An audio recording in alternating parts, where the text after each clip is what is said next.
So the topic for this week is the river of kindness. And it came to me this week because I was reflecting on my life. In fact, when I look back at many of the topics are coming from my experience of the week. So usually it is whatever is happening for me, then I create that as the topic for the week. Sometimes it's a little bit random, or sometimes I think about what other people might need to know, or something that's happening to our collective, to our community. But generally speaking, do the I do it from my heart or from my experience. And reflecting on my life at the moment, I feel very blessed that I have the opportunity to both live in a Thai forest monastery here in Australia. So I spend time with the monks, which means then that I do things for the monks and I do things for the monastery. Of course, I do things for myself. I look after myself in the monastery. But by being in the monastery, whatever I do for the monastery or whatever I do for the monks, I'm actually creating good karma, or it's even considered higher karma, greater karma to be serving monks and those people who have devoted their life to their spiritual practice. So this is quite inspiring. It feels quite great. Also, I do the morning chanting. So I get up at 5 o'clock and go and do the chanting with the monks and anybody else who might be there. And then in the evening, also at 7 o'clock, we do chanting. Sometimes the monks do a lot of chanting. Sometimes it goes on for, I think one night it was like an hour and 45 minutes or something. It's a little bit too much for me. I was never a chanting monk, and my knowledge of Pali language is really quite limited. So keeping up with the monks is a little bit difficult. So Pali language is like a sister language to Sanskrit. Sanskrit is, as you know, it's like the Hindu or a scriptural language to several beliefs. Then in Buddhism, especially Theravada Buddhism, we use Pali as our scriptural language, and the Pali is the written language of the spoken Magadha. Apparently, the Buddha spoke Magadha, and Pali is the written language of that. Nobody speaks Pali anymore. The same as Sanskrit is not really a spoken language. It's not for conversation. It's more for reading, writing, studying, etc. So it's usually then translated into any other language that you want to learn it from. So I'm reading Pali in English, and the monks are chanting Pali, but they would read it in Thai script. So um, it's really quite challenging to stay with them for such a long time, sometimes an hour, hour and a half, sometimes 2 hours. We also do a little bit of meditation. So that's a really interesting way to spend your time. So if I just say I did an hour in the morning and an hour in the evening, that's already 2 hours of chanting in a day. And unless you're really getting confused about the chanting or trying too hard, feeling stress, getting worried about being perfectionist about it, then that can actually cause some, almost anxiety while you're doing the chanting. But if you're just doing your best, following along, do whatever you can do, let it go when you can't do it, then it's kind of like a meditation for an hour, really. So That's a beautiful thing that I have the opportunity to do when I'm um, hmm, just playing with the view here. Um, hmm. So, um, sorry, I just had to change the, just had to pin my video. Still trying to learn how to be a good host on this Zoom meeting. Yeah, it's an interesting way to spend a couple of hours every day. So imagine many people will use transport to go to work. Maybe they have to drive themselves, or maybe they're sitting on public transport. Many people will commute to work, spend an hour on the way to work and an hour on the way back. And that also can be used as wise time. Even while you are driving or while you are commuting, you could be listening to a talk. You could be listening to some wise teachings. You could even be listening to monks chanting or some other type of chanting. You could even be doing that internally. You could be chanting while you are transporting or while you are going from home to work and work to home or wherever you're going. So that's one way that I spend my day. It's um, not necessarily included in what I would call the river of kindness, but certainly it is a river of goodness, and it's a practice of doing something good for yourself, and a little bit of purification of the mind, which then you could say is kindness to yourself. So the other things that I would do in a day is offering some food to the monks, doing some cleaning in the monastery, and helping out wherever I can. As I said, helping with the building.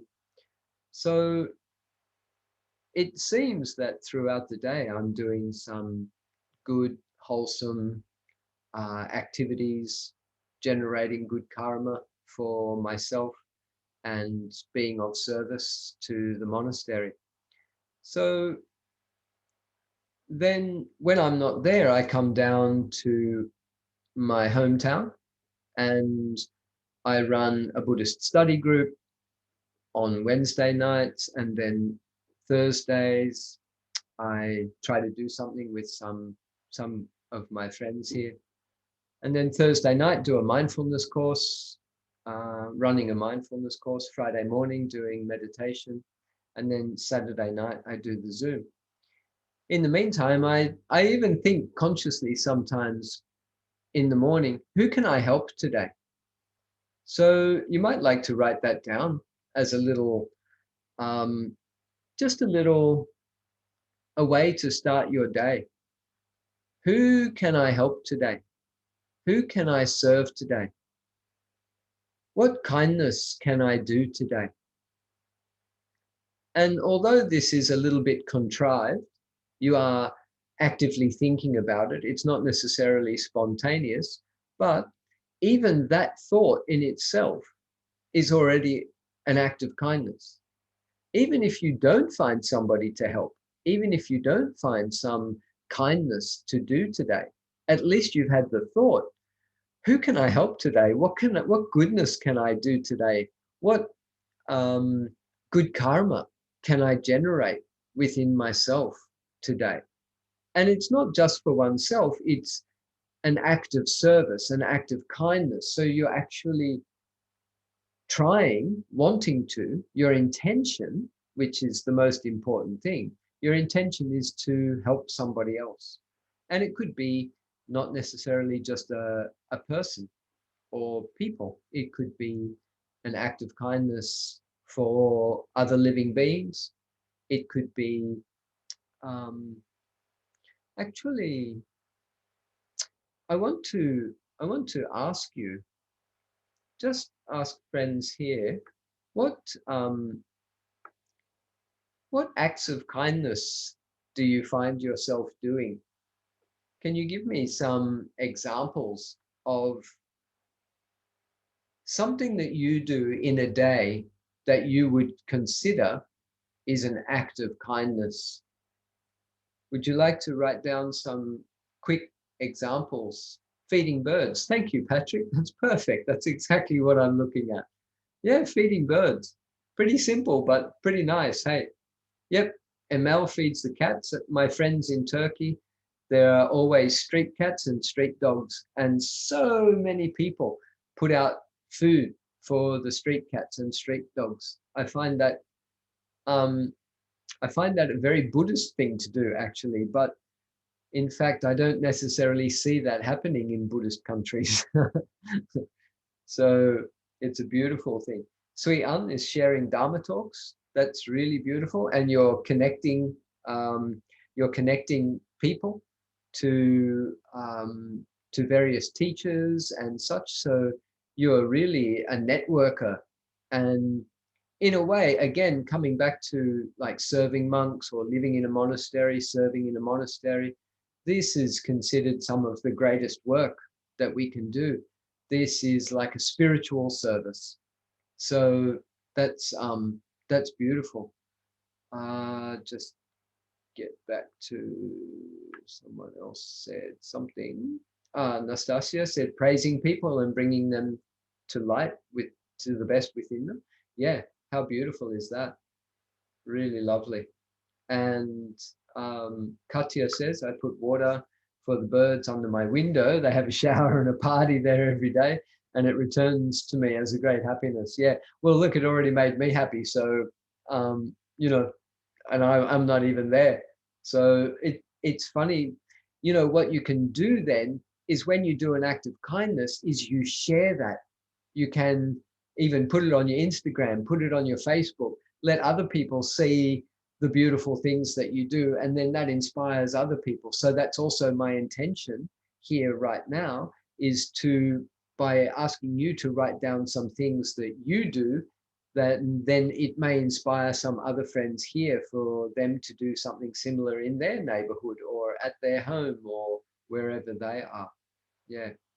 Um, Again, Nastasia said, connecting people to support them, achieving their goals. How beautiful.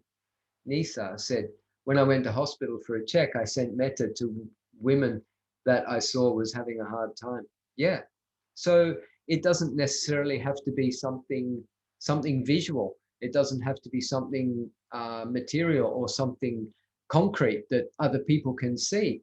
But it's it's your intention, and your intention to share metta, loving kindness, with the people that you see are having a hard time. And you may not be helping them physically, you may not be doing anything or serving them, but at least in your heart, you have compassion and you're sharing that on an energetic level. This also is good karma. It's good, it's kindness. Yeah. um, Mariki said, sharing rambutan with gas attendants and cleaners this week. How nice. Um, I would love some rambutan. Can you send some to Australia? No, of course it's impossible, but yeah, that's a beautiful thing. I love it when I've got excess of something. So the other day, the monks needed the lemongrass garden clean. So we had to cut back all the lemongrass. And then I had this big bunch of lemongrass. It was about a meter long and about that thick. And so I brought it and shared it with all my friends. And eventually I gave it to the where I normally teach, at a organic cafe and yoga studio. And so they're going to make laksa next week. So who knows, my kindness might come back to me in the form of laksa next week. Um, and listening to others without judging them. That's beautiful, Ja. Yeah. And feed the poor and hungry. Yeah. So Um, I've just heard somebody coming in the door. Maybe they don't know I'm here, or I'll see who it is.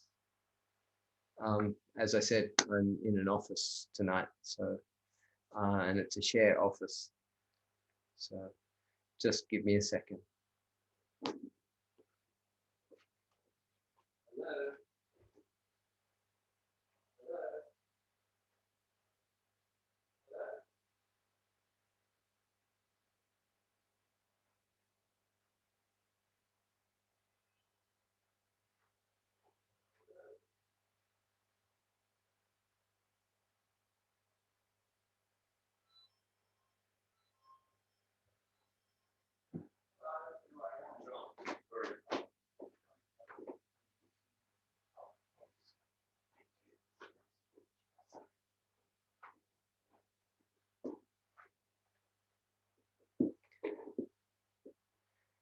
It's okay.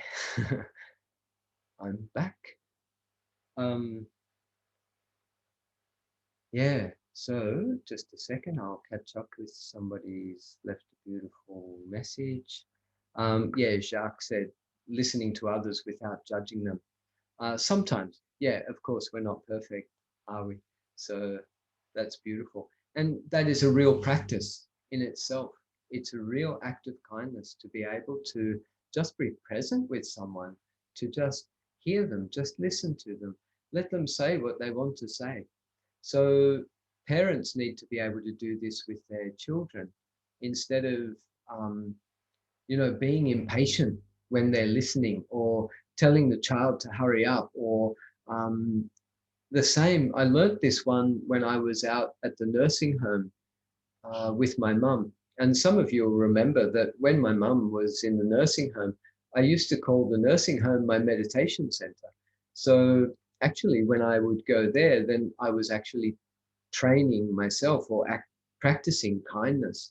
And one of the things I did was really just listening to the old people, and sometimes people with dementia. They would repeat things over and over again, or they wouldn't understand, what they're talking about, but then to really be patient and listen to them. So, and without judgment, it's a really beautiful practice. And this builds up strength of character in yourself. So it's a really, really beautiful practice.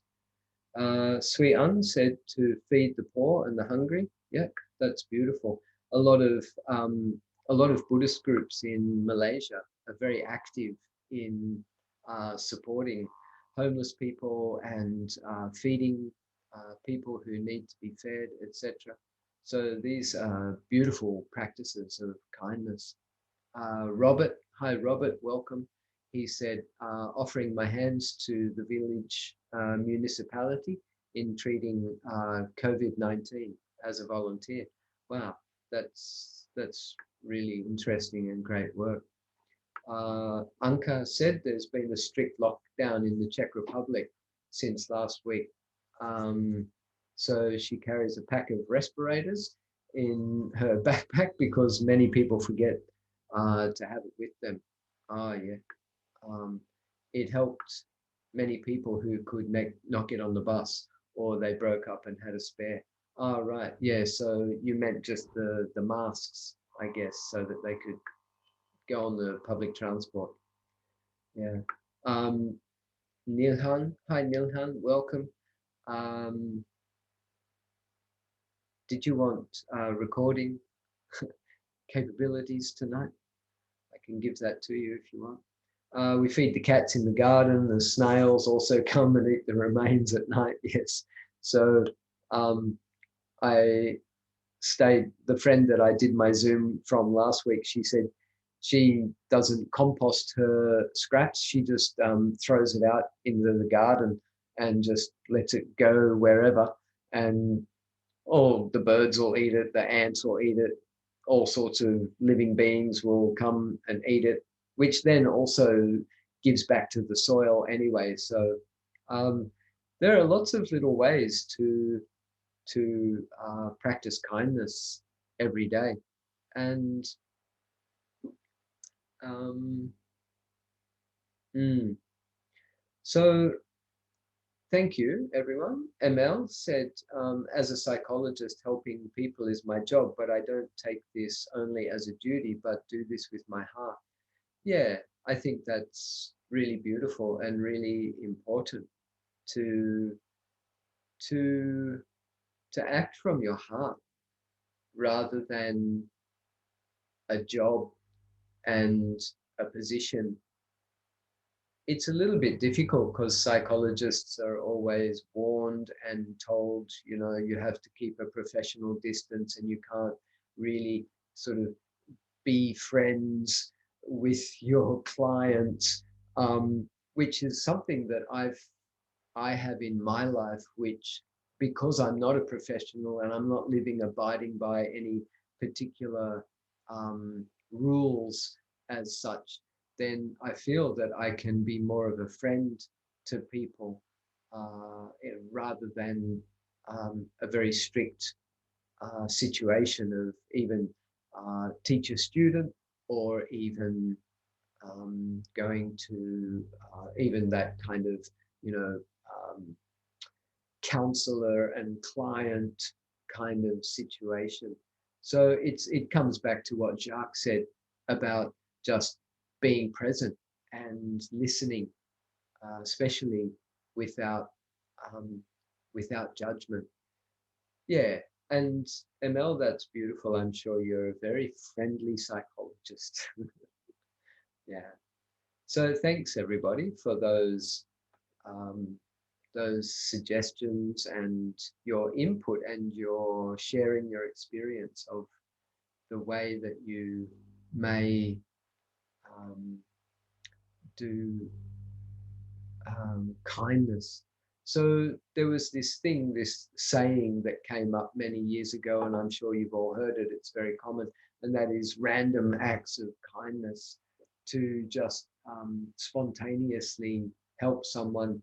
One of my friends, in fact, the friend who owns this office, she gave me, she bought me a coffee one of the first times I met her, and she gave me a card, and the card is to is for me then to buy a coffee for somebody else and then leave them the card, so that then they will be inspired then to buy a coffee for somebody else and give them the card, and so that there's this ripple effect of goodness that goes out.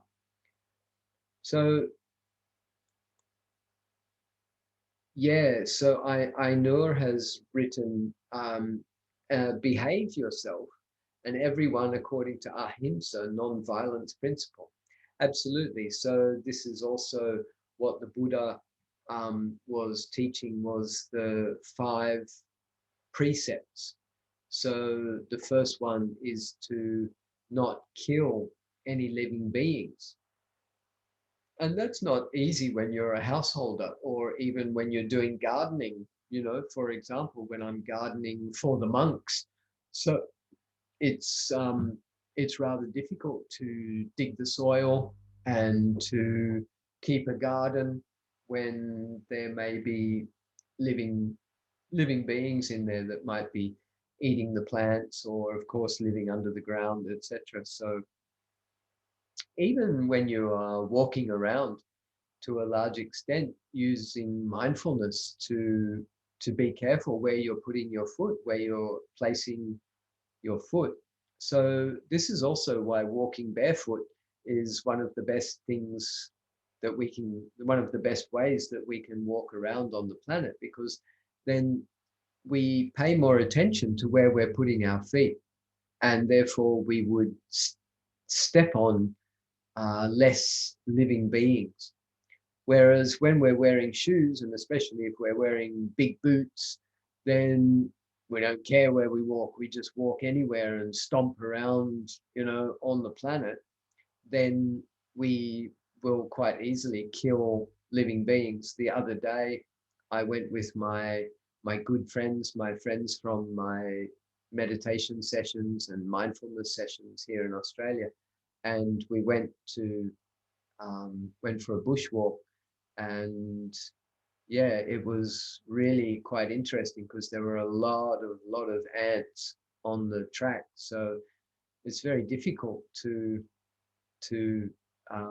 miss the ants, but um, I was being as mindful as I could. And for my friends also, we were quite often walking barefoot, and it just makes you that much more mindful and much more careful. I'll just relate a little story that I read once. It came to me through Buddhism, and it was, I think, in China, and there was this young novice monk.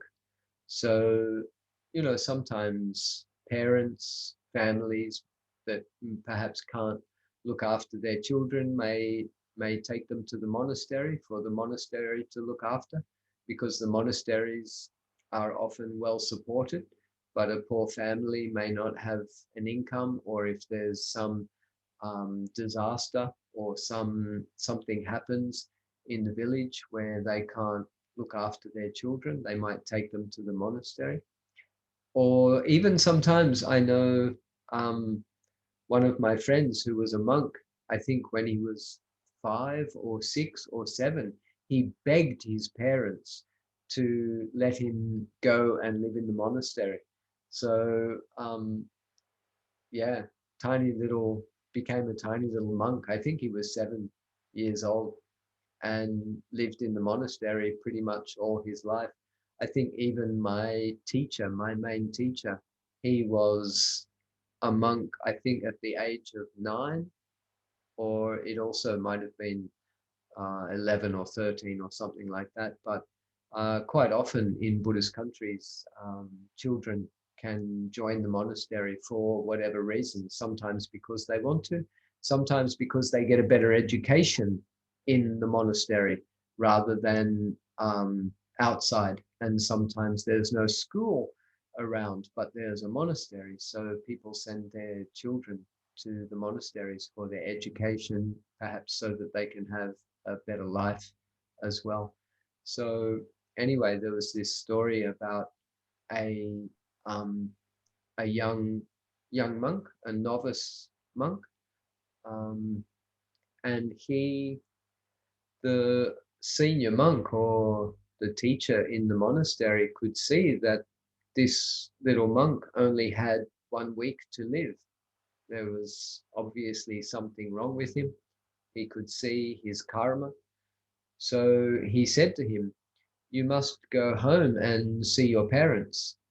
So the little monk didn't really know why he had to do that. But on his way home, he saw that it was raining, and he saw that there were many ants struggling in the water. So he took a stick, and one by one, he rescued all of the ants and put them on the land again.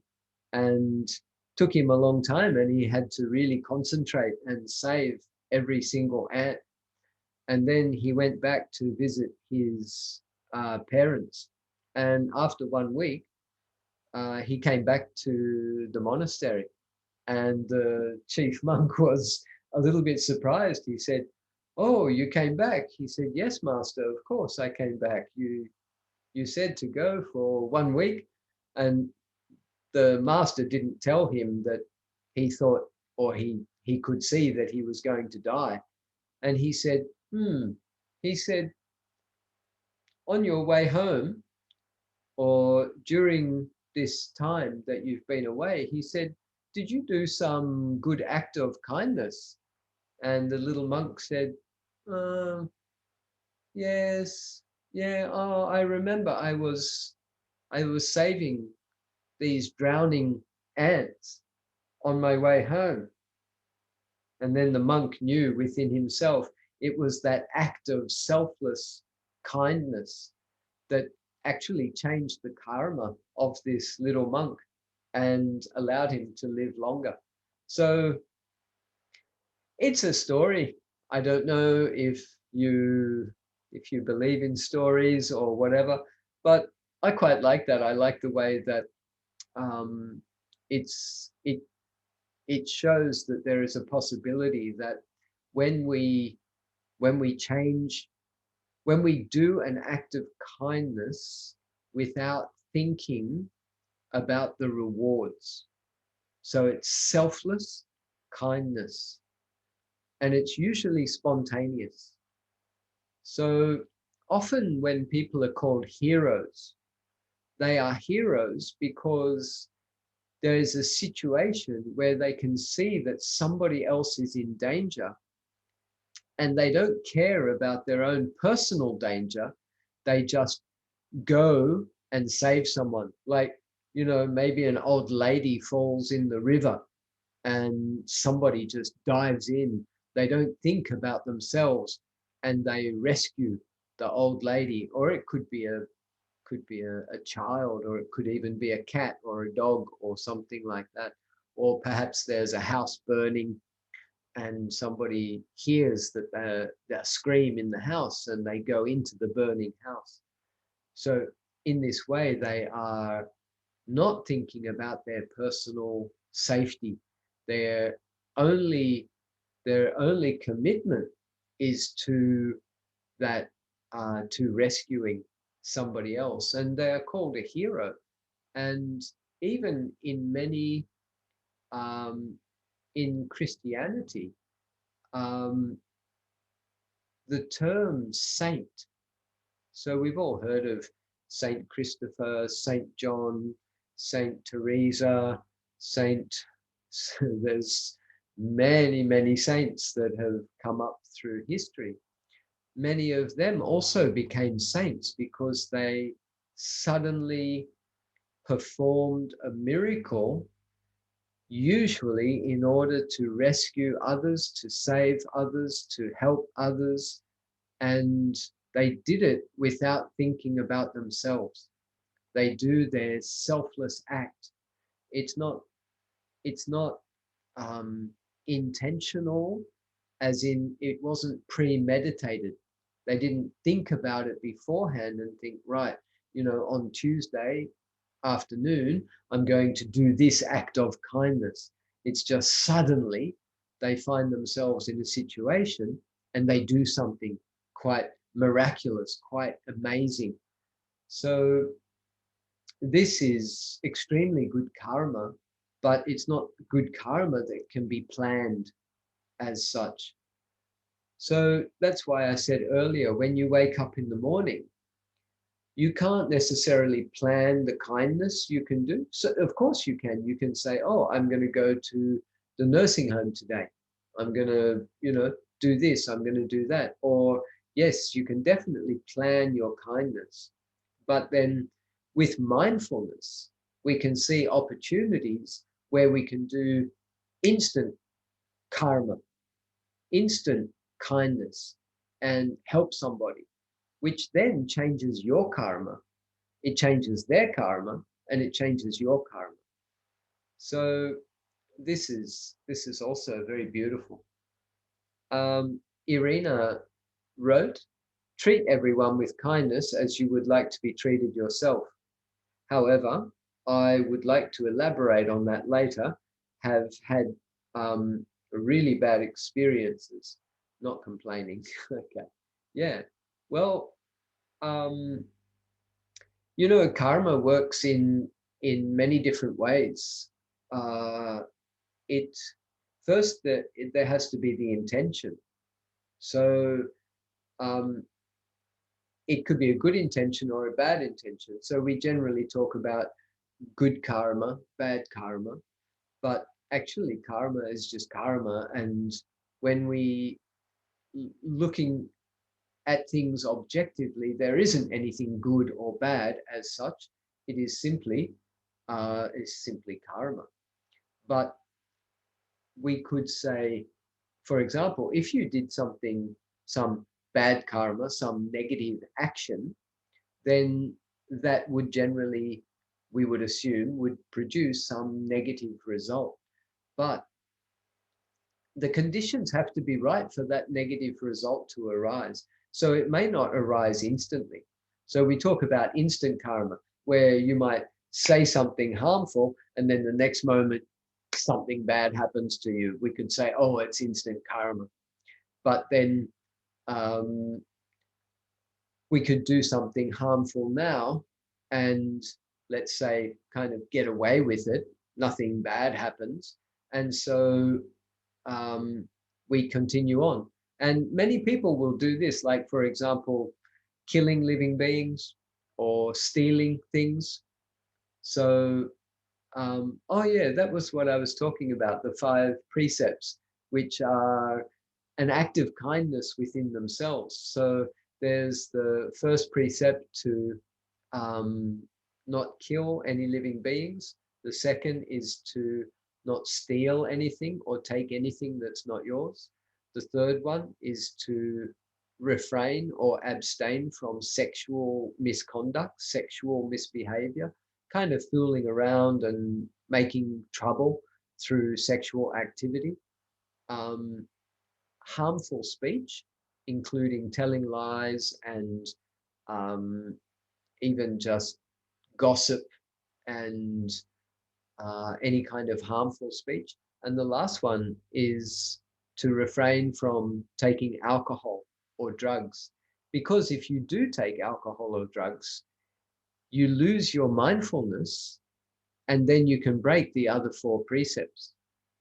In a way, I think that there were the 4 initial precepts, but then realizing that if you are mindless, that is, if you are out of your mind with drugs or alcohol, anything that distorts the normal nature of the mind, then you could do something harmful and you could steal something, you could kill some living beings, you could, create problems through sexual misconduct, and you can certainly speak in a harmful way.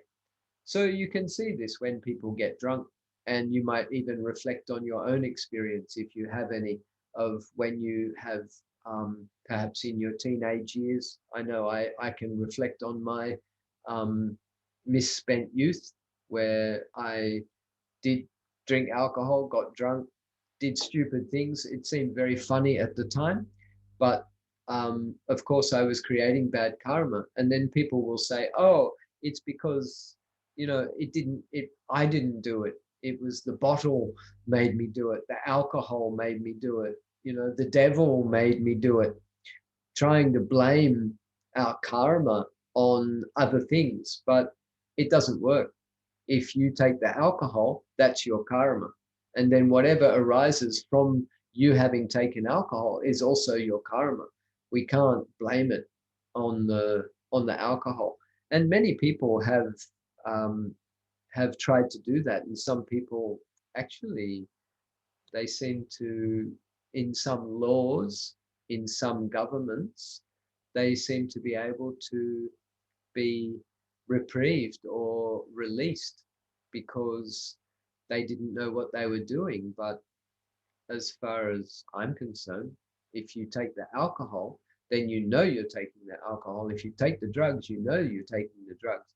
Maybe in the case where somebody's been drugged, but then how do you prove it? So anyway, um, the thing is that we are ultimately responsible for our speech, our actions, and our thoughts. So keeping those 5 precepts is the best thing that you can do. But even though you do an act of goodness, it doesn't mean that goodness is going to arise immediately for you. And as we start to change and transform our lives, as we start to change and transform our actions and our speech, then we may have these experiences where, although we might be being mindful, we might be meditating, you could even be a Buddhist monk or a nun, or living in an ashram, or living a very quiet and peaceful life, a very mindful life. You could still be and doing very good things every day. You can still have the results of your old bad karma arising.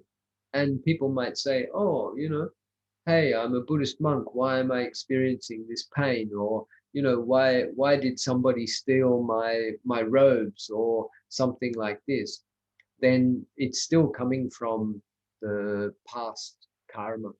So this also happened even to the Buddha. Some negative effects still arose in his life. But of course, when you are already enlightened, those effects have no affect to you. They don't harm you. You don't feel suffering from that experience. So um, that's the beautiful thing, I believe, about enlightenment, is that even though harmful things may arise in your life, or there may be difficult circumstances externally, your heart is unaffected by that. At least that's what I would like to think enlightenment means. And what I would really like to think is that as we practice along this path, that um, we do feel less and less suffering as we continue along the path to enlightenment. And one of the um, one of the practices along the path to enlightenment really is kindness, and performing any act of kindness that you can do at any time, anywhere along the way. I just remembered a little quote from my teacher. He said, patience leads to enlightenment. So as much as we could say kindness leads you to heaven, kindness leads you also to enlightenment, patience leads to enlightenment. So when you're being patient, are you are you doing good? Is this kindness to yourself, or is it kindness to others?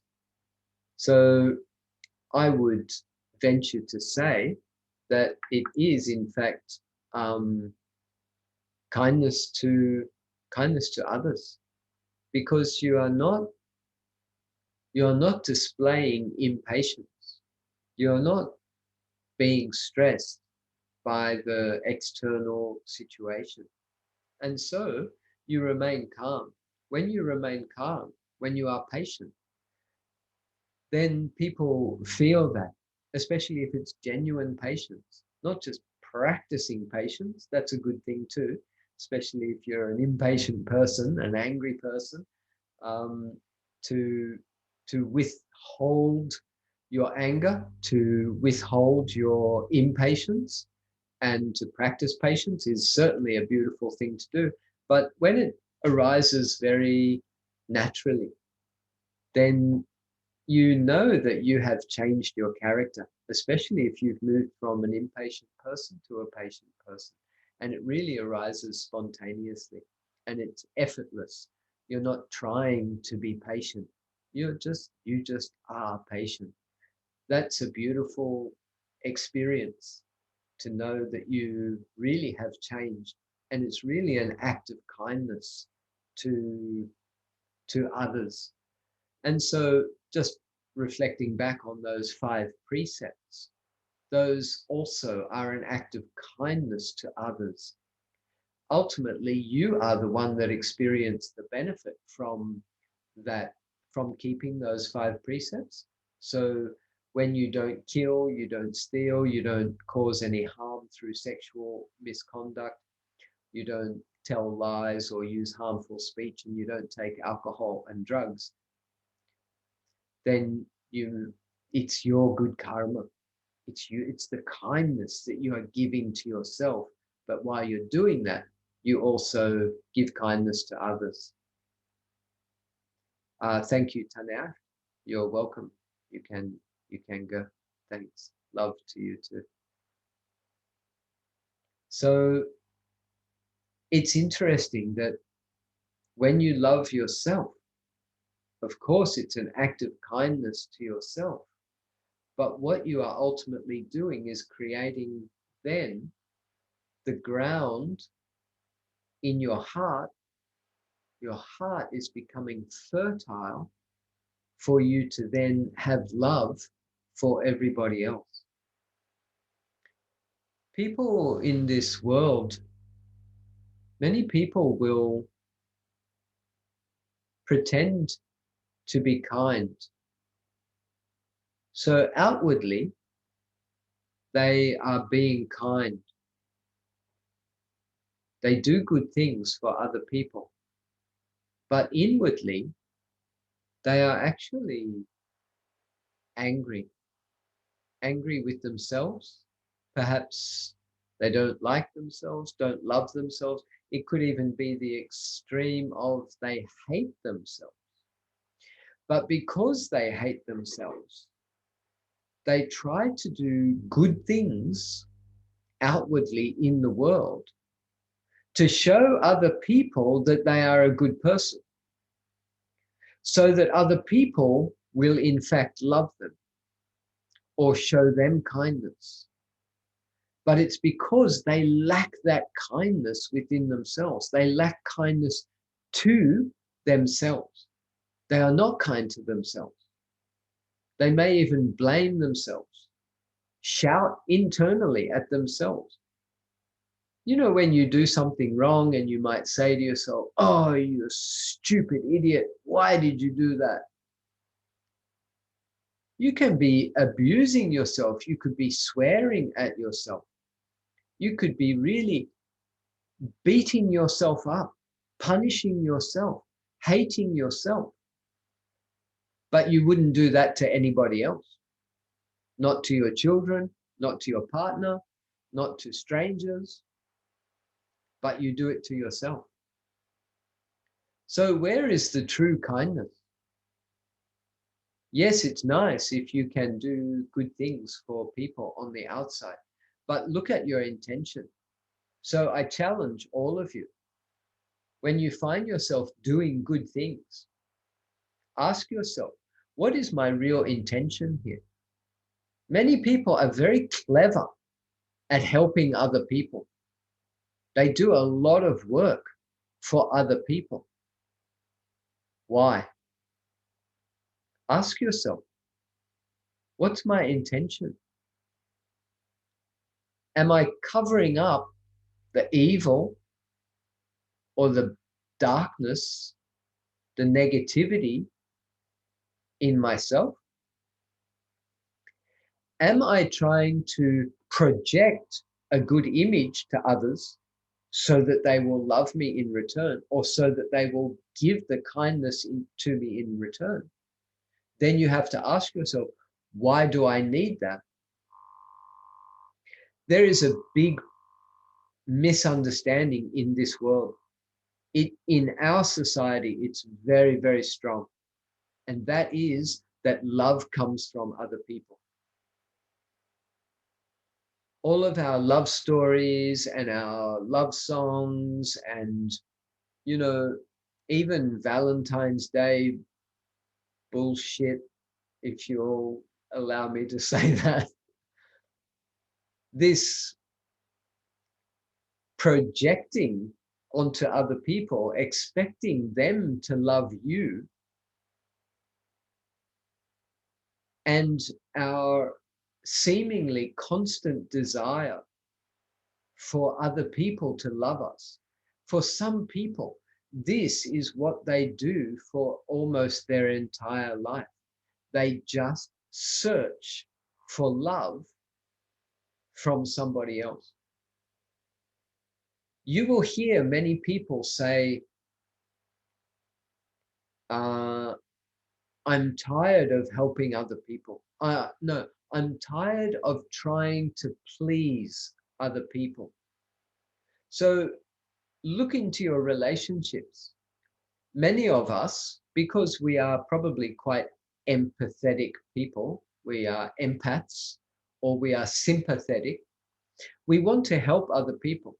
So that's why you might become a psychologist or a counselor or a nurse or, you know, a welfare worker, or why you might be doing, um, you know, donations, why you might be helping the poor and other things. because you're sensitive in yourself and you see that suffering in others, you don't want them to suffer. But the thing is, why are you suffering in yourself in the first place? Is there some neglect in yourself? Are you taking care of yourself? Are you being kind to yourself? Do you really love yourself?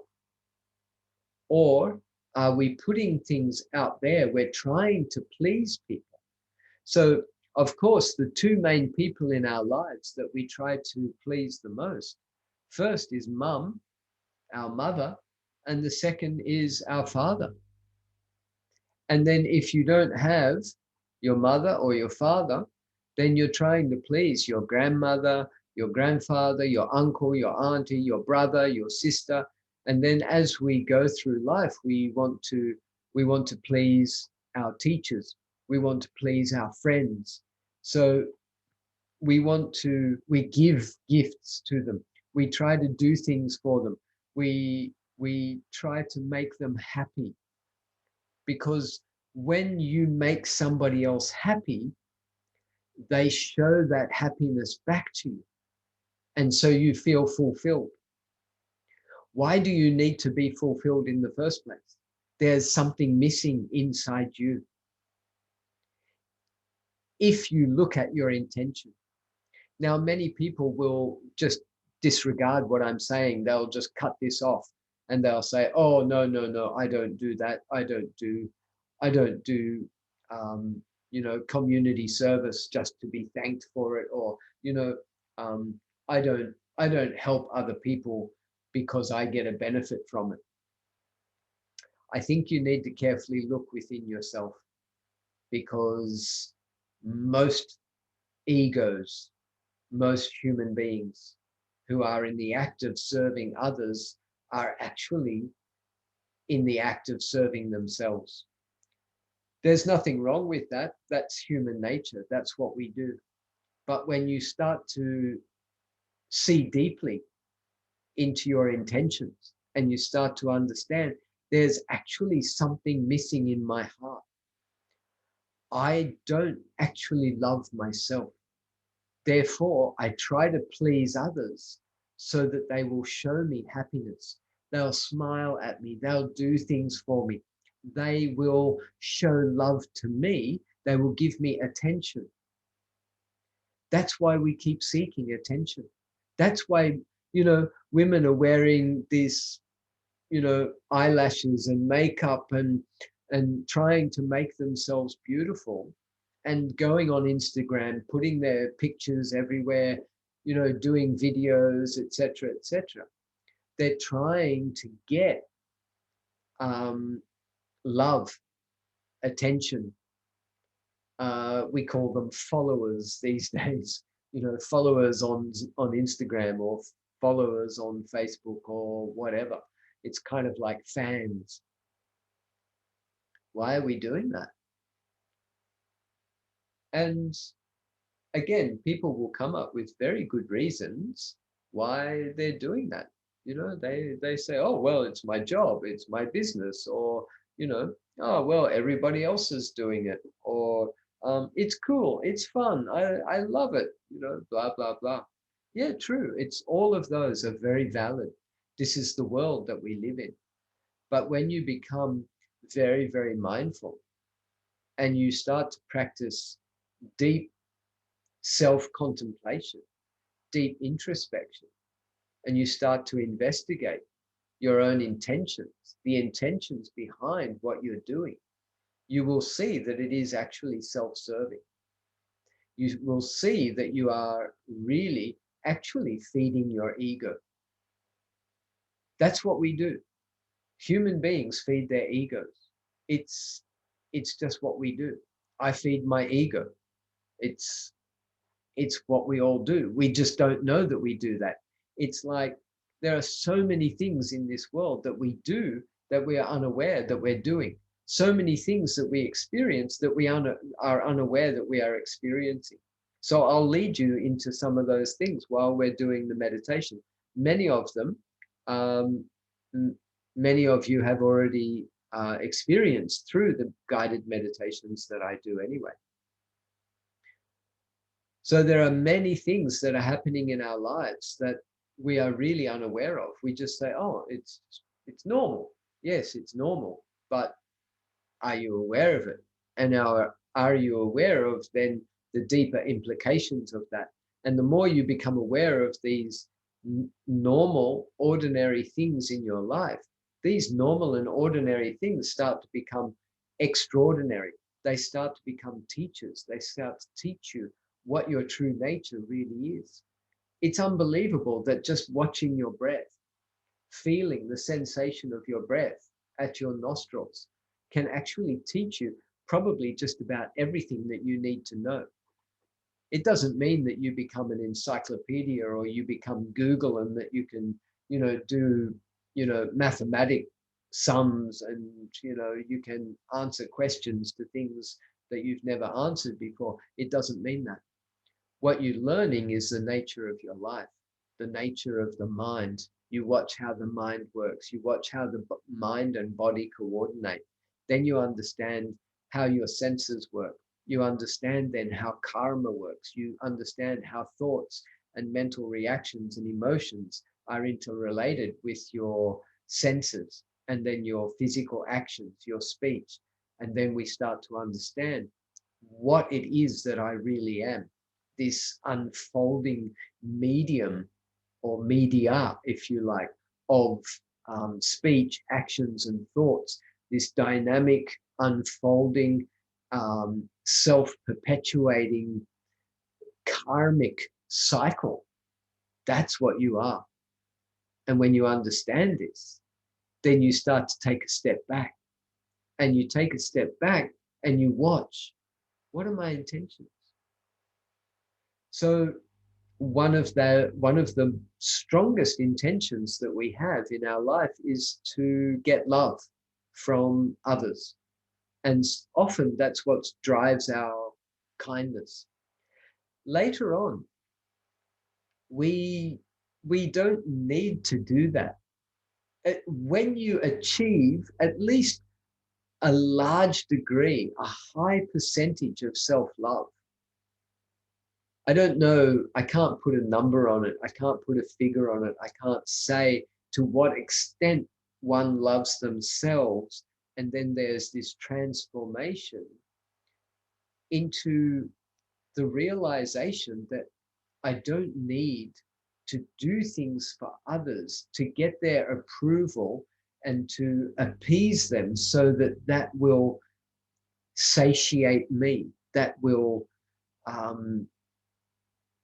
make me feel satisfied. Can you just wake up in the morning and be satisfied with the fact that you woke up? Can you be satisfied that your eyes are working right now? Can you celebrate that you can hear? Can you be content with the fact that your senses are working now?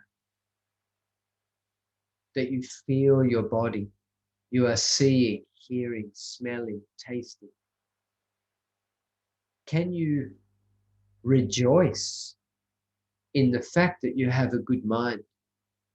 Your mind is working now. Ask yourself, am I present?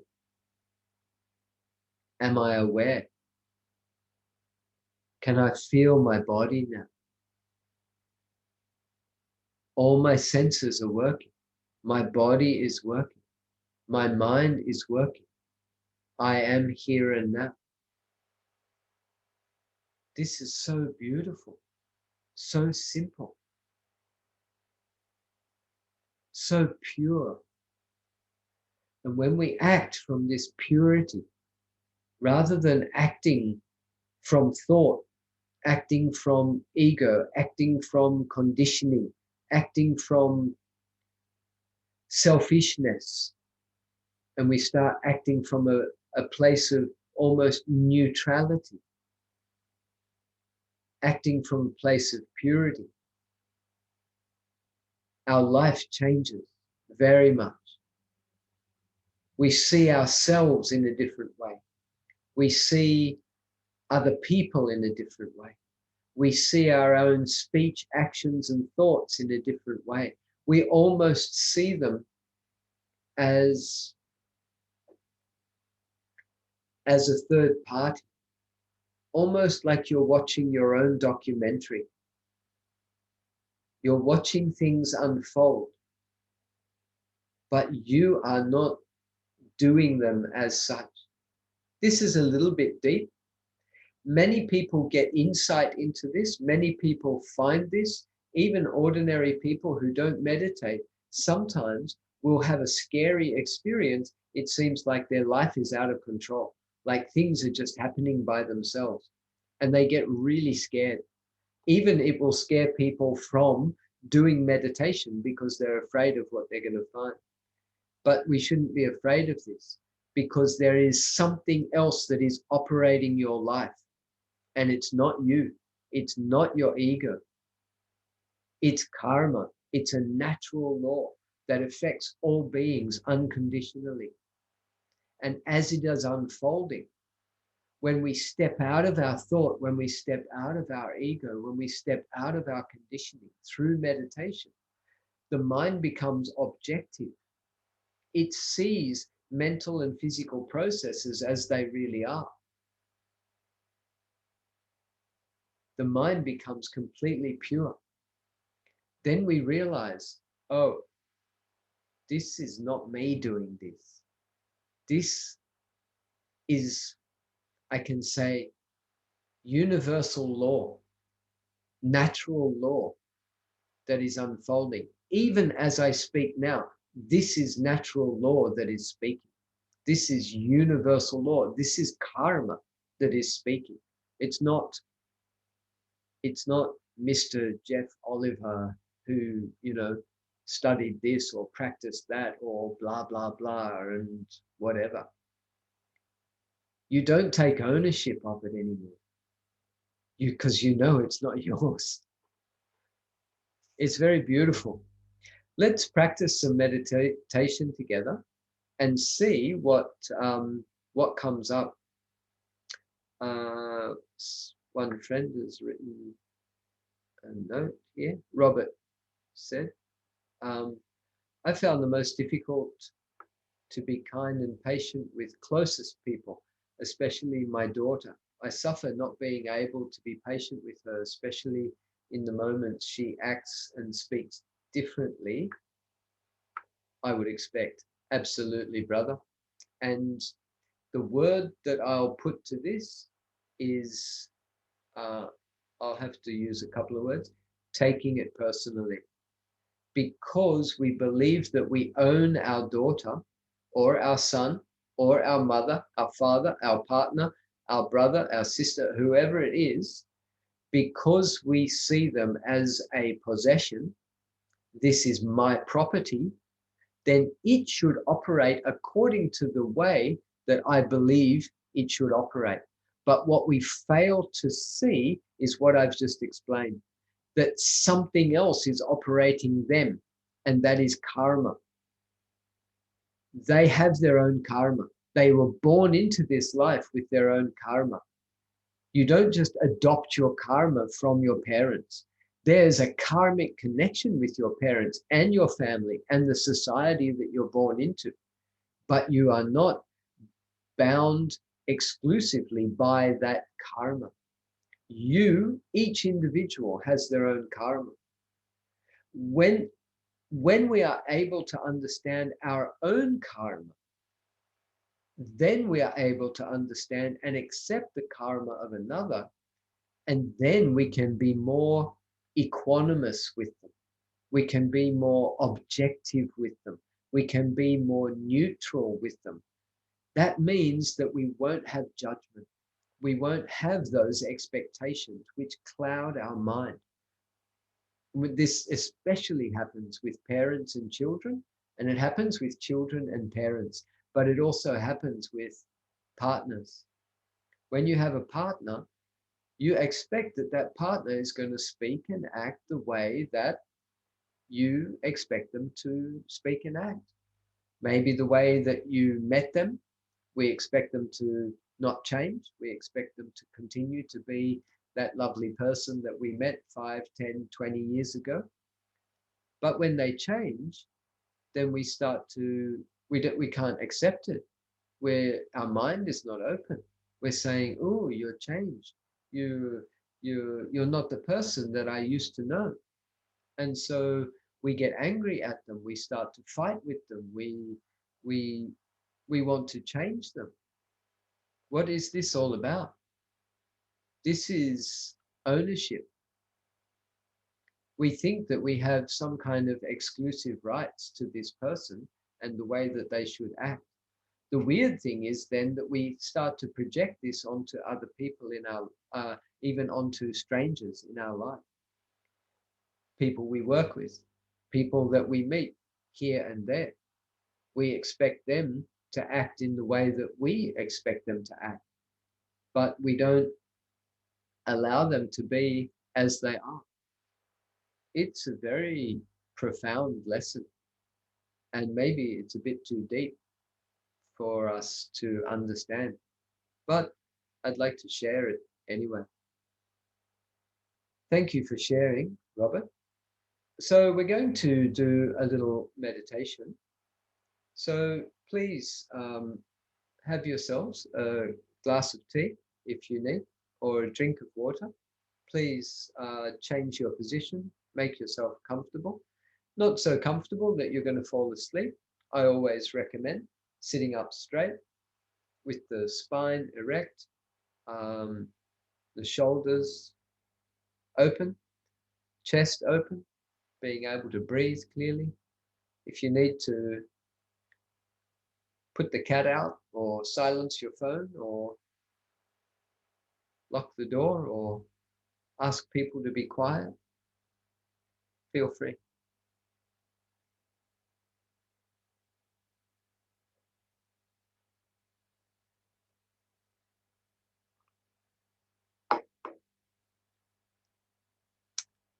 Lemongrass.